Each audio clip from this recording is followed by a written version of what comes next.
What if I was to tell you that this is the potential downside and upside of you pursuing your passions, believing in yourself and having a go?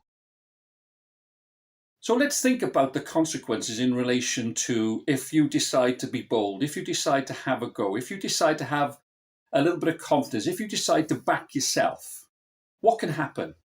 The first thing that can happen is that you can be embarrassed. Basically, you can make an arse of yourself. Did anyone ever die of embarrassment? That's the question you have to ask yourself. And to be honest, the answer is no. Now, I suppose if you made an idiot of yourself so many times, you got so many things wrong, then indirectly it can lead to you feeling that way. But embarrassment never ever killed anybody. Oh my God, I was so embarrassed I could have died, darling.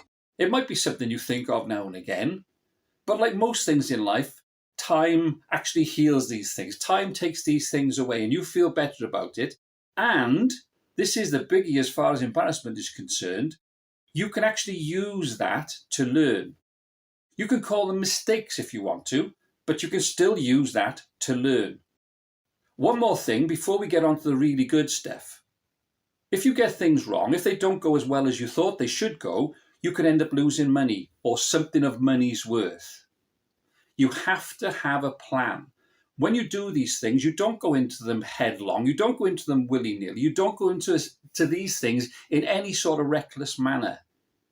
You understand exactly what the limitations are, and you understand exactly what it is that you're trying to achieve. You understand exactly what it is that you're aiming for.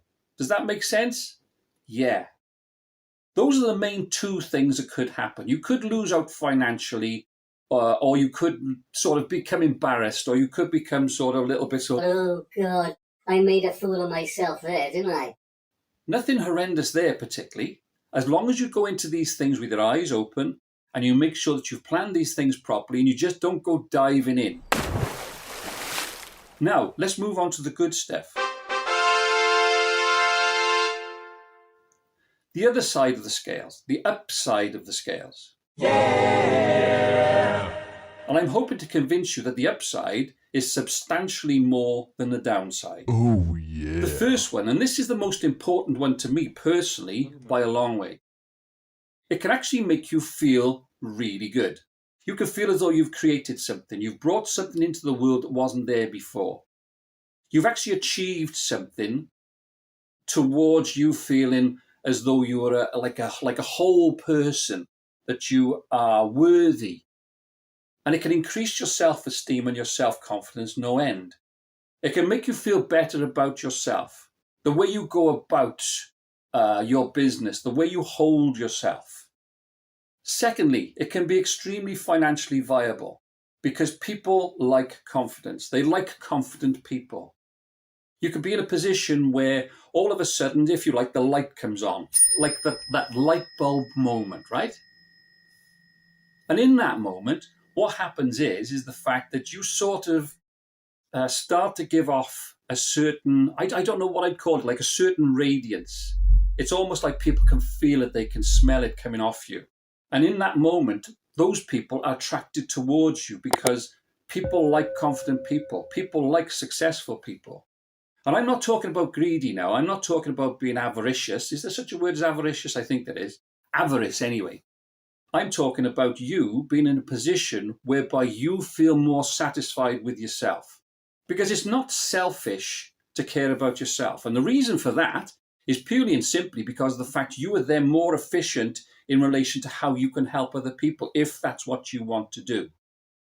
You're in a position whereby you can be an authority on something genuinely. I'm not talking about a bull, you know what I mean.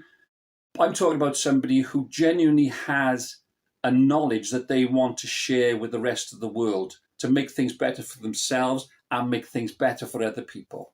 Another great advantage is this can be a stepping stone. This doesn't have to be it. This doesn't have to be the conclusion of it. This can be that first small step that we talk about all the time on that longer journey. Or it's absolutely fine for you to want to use that well-being to advance your own life and those around you, your loved ones, your family, your friends. And lastly, but most certainly not leastly, to sum this all up, it's damn good for your physical and your mental well-being. It's about getting your mind right. You got your mind right, Luke? It's about having this active control over the way that you think. It's about staying in that control when you need to do so. And if something goes wrong, you then have trained yourself in the way that you think, in the way that you react in relation to how you can make things the least bad that they can be. And I tell you what, that's not a negative thing. The reason being is because sometimes the least bad is as good as it's going to be. Do you see what I mean? They talk about the least worst option. Is when you've made things as good as they can be for you in your special circumstances, you can then use that as that stepping stone I was just talking about to move on from there and say, right, I've achieved that now. I've got a firm base there. Now I'm going to move on from here. So if you like, what you're doing, rather than starting there where you were in the first place, you're now starting from there. And in most circumstances, you'll never go back to there. You'll never need to go back to there. And you will always start from this heightened height. That's the only way I can think of describing it, this heightened height. Start from there. You're making your progress from this point, not from this point. And eventually, hopefully, the idea is that you get to there. And that entirely depends on where your personal there is. There is no measure. There is no success and failure involved here. This is about what you want to achieve and being realistic about how you're going to get there, when you're going to get there. I'm talking about the fact that the downside being relatively straightforward and the potential for the upside Being huge.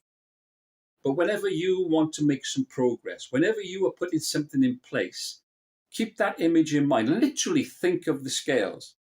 If you can do that, you are at least a few steps on that journey, along that journey, in relation to understanding how you can make things be as best as they can be in your own special circumstances. Thanks for watching. See you again soon. Bye.